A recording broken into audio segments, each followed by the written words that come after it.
তো হ্যালো বন্ধুরা, আশা করি সবাই খুব ভালো আছো। তো স্বাগত জানাই আবার তোমাদের স্বপ্নের ডায়েরিতে। তো দেখতে পাচ্ছ আছি আমি কলকাতা সফরে, এবং যেখানে রয়েছি আমি সেই জায়গাটা হলো শান্তিনিকেতন, এবং এখানেই একটি শক্তিপীঠ আছে যেটা খুবই জাগ্রত। সবগুলি শক্তিপীঠই জাগ্রত, তবে এটা একটু অন্যরকম। তো তাই এখন চলে যাচ্ছি আমরা কঙ্কালীতলা কালী মায়ের বাড়িতে, যেটা রয়েছে কিন্তু বীরভূম এরিয়াতে, মানে বীরভূম যে জেলা রয়েছে পশ্চিমবঙ্গের সেখানে। তো এখানে সোজা চলে যাচ্ছিলাম আমরা।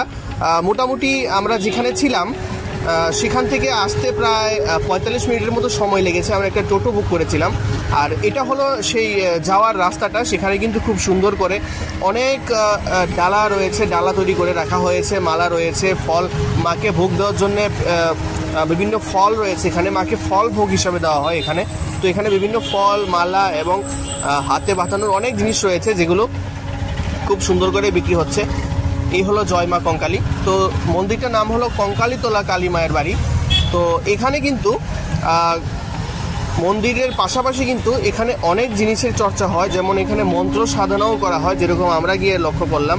এবং চত্বরটা এত সুন্দর ছিল, আসলে তোমরা দেখে বুঝতে পারছো, খুব সুন্দর চত্বর, আলোকে ঝলমল করছিল। আর আমরা রাতে গিয়েছিলাম, তো সেখানে গিয়ে কিন্তু আমরা মোটামুটি খালি পেয়েছি। এত সুন্দর পুজো হয়েছে। পশ্চিমবঙ্গে যতগুলো মায়ের মন্দির দেখেছি, এখানে সবগুলির মধ্যে এখানেই একমাত্র খালি পেয়েছি, দর্শনার্থী কম ছিল। তো দেখো, এই হলো মা, খুব জাগ্রত বলা হয়ে থাকে।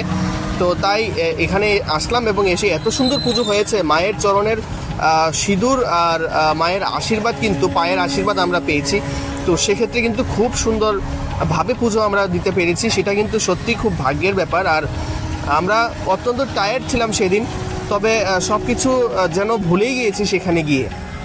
এবং আমরা দেখতে পেলাম যে সেখানে ছোট্ট একটি শিশু কিন্তু খুব সুন্দর ওদের গান পরিবেশনা করছে এখানে বসে বসে। তো আমরা একটু গানও শুনছিলাম ওর থেকে।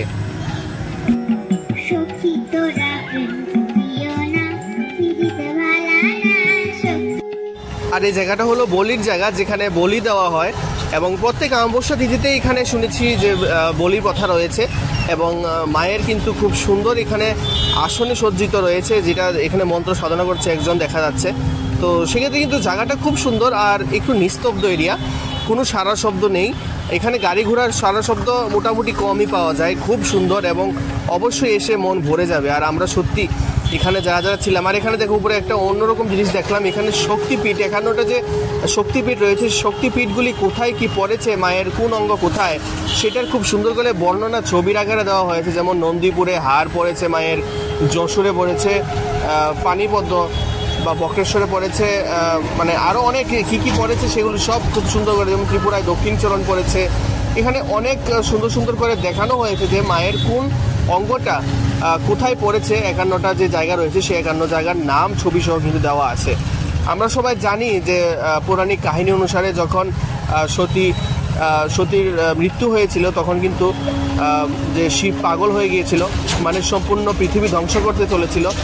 তো সেই ধ্বংসাত্মক রূপটাকে মানে নিস্তার দেওয়ার জন্য কিন্তু যে ভগবান বিষ্ণু তার চক্রের মাধ্যমে সতীকে মানে মুক্তিদান করেছিল, সম্ভবত এটাই এখানে দেখানোর চেষ্টা করা হয়েছে। আর দেখো, হাতে গোনা কয়েকজন দর্শনার্থী রয়েছে। তো তাই এত সুন্দর করে পূজা হয়েছে, কি বলবো, মানে ভাষা নেই। আর সত্যি মন জুড়িয়ে গিয়েছে। এই প্রথমবার কঙ্কালীতলা আসা, এবং এসে কিন্তু সার্থক আমরা সবাই। আর জায়গাটা আসতে কোনো কঠিন কিছু নয়। বীরভূম এসে বা বীরভূম যদি আসতে চাও, তোমরা এখানে আসতে চাও, তাহলে তোমরা শান্তিনিকেতন আসতে হবে railway station. Santiniketan railway station থেকে মোটামুটি 1 ঘন্টা দূরে রয়েছে এই শক্তিপীঠটা। তো সেখানে তোমরা অবশ্যই টোটো রিজার্ভ করে আসতে পারো, বা নর্মাল বাস সার্ভিসও রয়েছে। যেভাবে তোমরা আসতে চাও সেভাবে সুন্দর এবং খুব সহজেই তোমরা এখানে আসতে পারবে।